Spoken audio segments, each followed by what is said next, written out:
Thanks for watching Daytime, everybody. I'm Lindsay MacDonald, filling in for Cindy Edwards. And you know, busy moms and families work really hard to keep everything organized and together, but rarely does it all stay that way. Well, especially in my closet, which is why it's helpful to have a CPO, a certified professional organizer like Heather Lambie here. She's our HomeEditor.com correspondent. That's what I'm going to call you today, if you don't mind. And she's the woman that keeps everything in order and can help us do it too.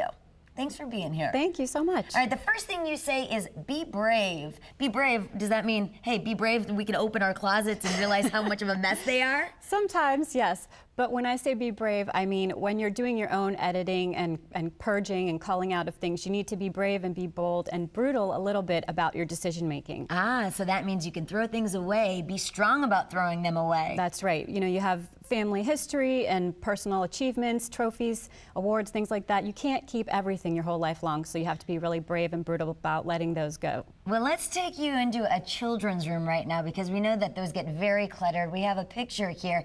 Now, this is the before picture of the kids' room, and that is just a mess. You had a lot of work to do there.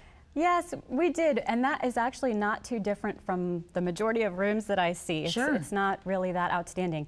And that is just a case of a lot of age-inappropriate items. Gotcha. Now we've gotten rid of all the things, the toy trucks. This boy was 12 and he still had toys that were for 5- and 6-year-olds. So we got rid of those things and made a study place for him, which is so important for older children. Yeah, and it looks like by looking at this picture that you added a desk maybe because it's hard to see through all the former clutter, and you added some inexpensive shelves, so you didn't spend a lot of money putting this all together and getting it organized. That's correct. I try to always work with what people already have.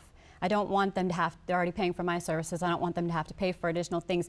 And you'll find things underneath the clutter. Oh, we can use this, so, you know. That's a relief. That is a big relief for our wallets. You also say, hey, hit one room at a time. Yeah, sometimes people will start in one room and they get very overwhelmed, so they want to break and they move to another room. And flitting back and forth from room to room, not a good idea, because before you know it, you've got piles of things you're going to finish in every room in the house, and then it's not a good idea. Bigger mess. Yes, you want to hit one room at a time. All right, well, one of those rooms is the pantry, and we know how messy those can be with all the food and the snacks, and look at that person's pantry. Wow, they've got enough food in there to last them a lifetime. How did you tackle this one? This was a very long, narrow pantry, and you can see I've added shelving. Oh. I had a handyman come in and build pull-out shelves so she can see what is in the back where before she couldn't. We also separated, you can see little labels on the shelving, you know, canned goods and breakfast items and that sort of thing. It looks like those shelves pull out. They pull all the way out, so she can see all the way to the back, and she doesn't buy duplicate items, because before she couldn't see what she had, so I can't find the peanut butter, I'll buy some more, and then, you know, there's actually 4 jars already back there. No, in this situation, you actually had the, you know, the person pay for some construction, you know, just light carpentry work to an extent. Correct. Okay, gotcha. Let's look at one more room. Let's look at the kitchen, because the kitchen is another very, very messy place. And that actually looks kind of organized to me. It looks organized, but it is actually a great kitchen because it's huge, a lot of storage space. But sometimes when you have really tall cabinetry like that, you cannot see what's in the top and you cannot see what's in the back. So what I did here on some of the higher shelving, I put pull-out bins so that if you wanted to see what's in the back, just pull the whole bin out.